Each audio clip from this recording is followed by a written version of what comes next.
देखो, प्रथम n प्राकृतिक संख्याओं का योग बराबर n ब्रैकेट n प्लस 1/2। ये तो फॉर्मूला हो गया। इसमें सूत्र वो लिखा आपका एग्जाम्पल, जैसे 1 से 50 तक प्राकृतिक संख्याओं का योग जो है n बराबर कितना हो गया यहाँ पे, n बराबर 50।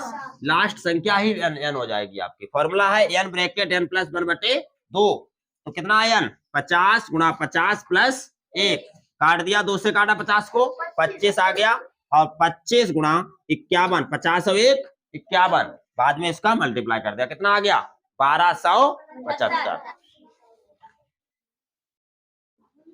प्रथम n पूर्ण संख्याओं का योग बराबर n ब्रैकेट n माइनस 1/2।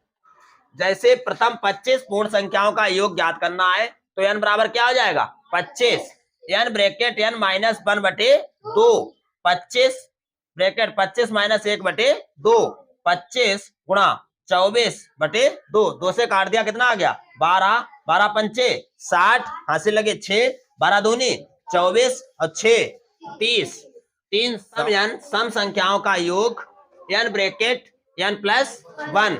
और ये तो फॉर्मूला हो गया, ठीक है। प्रथम 20 सम संख्याओं का योग, इधर देखो, अब उधर मत देखो तुम लोग। प्रथम 20 सम संख्याओं का योग, ये तो आपको इस सवाल में उसने सम संख्याएं आपको छांट के दे दी हैं पहले वाले क्वेश्चन में, ठीक है। इसमें आपको छांटनी है, इसमें 1 से 40 तक सभी संख्याएं हैं, फिर आपको छांटनी है कि सम कितनी है विषम कितनी है। सवाल एक है, दोनों में अंतर इतना है कि इसमें छांट के दे दी गई संख्या, इसमें छांट के, इसमें आपको छांटनी है। अब 1 से 40 तक सम कितनी होंगी 20, बराबर कितना होगा 20। योग फॉर्मूला क्या होता है n ब्रैकेट n प्लस 1, कितना हो गया 20 गुणा 21 बराबर 21 0 0, 21 दूना 42, 420। समझ में आ गया। अब देखो विषम का, प्रथम n विषम संख्याओं का योग होता है n स्क्वायर, यानी उसी संख्या का उसी संख्या में गुणा कर दिया जाता है, स्क्वायर मतलब होता है। जैसे प्रथम 20 विषम संख्याओं का योग और 1 से 40 तक विषम संख्याएं, वही कंडीशन उसमें थी, वही कंडीशन इसमें है। यहाँ पर विषम संख्याएं छांट के दे दी गई हैं, यहाँ पर आपको छांटनी है, यानी n का मान कितना होगा 20, ऊपर वाले में भी और इसमें भी। तो इसका योग क्या हो जाएगा n स्क्वायर, 20 का स्क्वायर कितना होता है 400, इसका आंसर आ गया, ठीक है। नियम 2 से जिस संख्या में इकाई के स्थान पर 0 2 4 6 8 हो वह संख्या 2 से विभाज्य होगी। यानी कोई भी सम संख्या होती है वो संख्या 2 से विभाज्य होती है।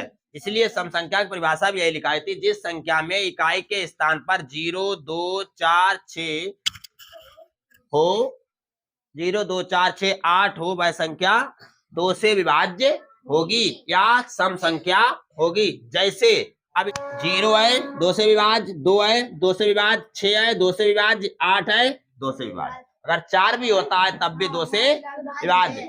2 से विभाज्यता के लिए केवल आपको इकाई का अंक ही देखना है, 2 से विभाज्यता के लिए केवल आपको इकाई का अंक देखना है।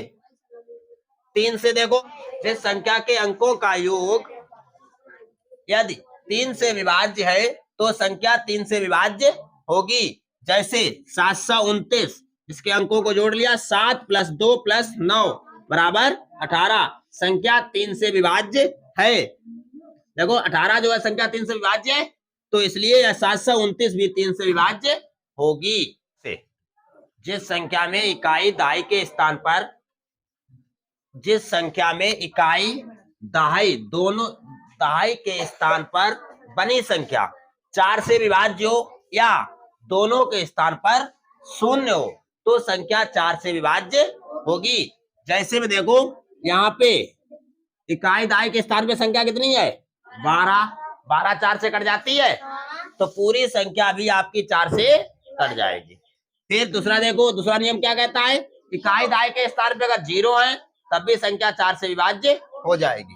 फिर क्या कहता है, कि इकाई दाई के स्थान पे आपका 56 है, 56 4 से कट जाता है, कट जाएगी, तो तीनों संख्याएं जो है 4 से विभाज्य है।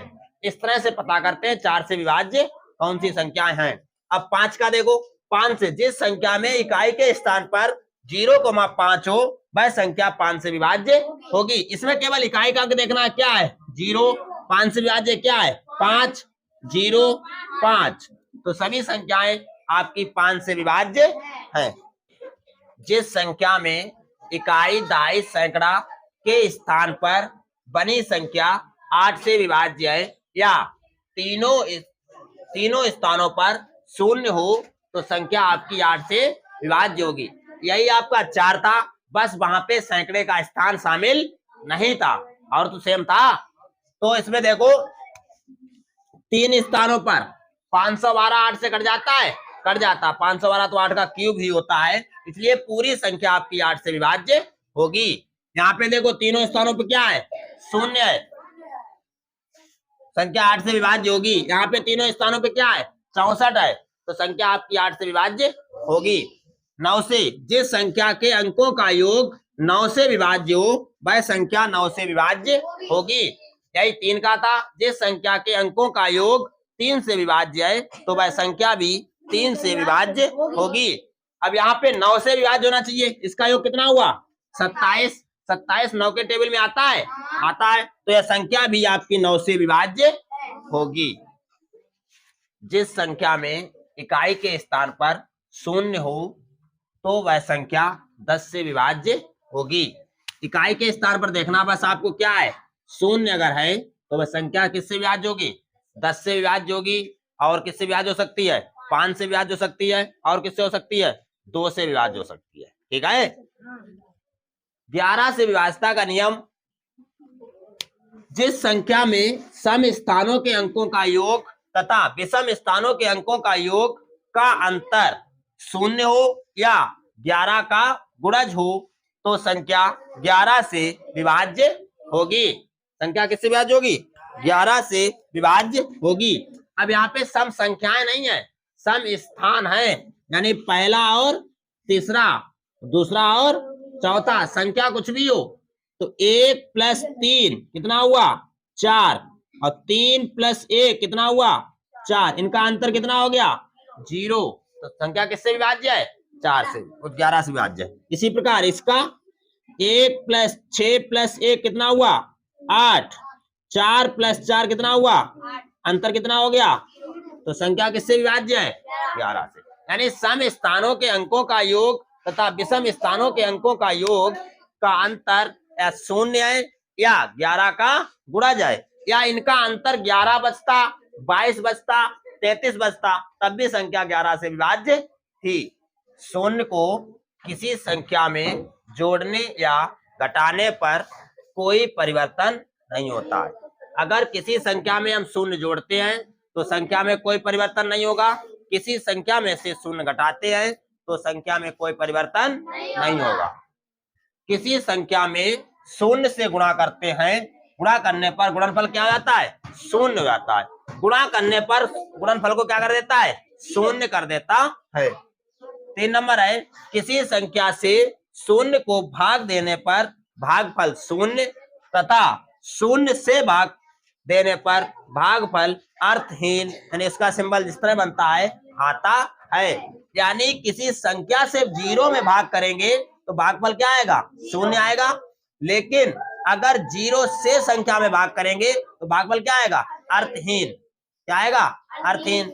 अगला है 0 के अतिरिक्त किसी संख्या की घात 0 होने पर, 0 के अतिरिक्त किसी संख्या की घात 0 होने पर उत्तर 1 प्राप्त होता है। जैसे 25 की पावर 0 बराबर 1, 10 की पावर 0 बराबर 1।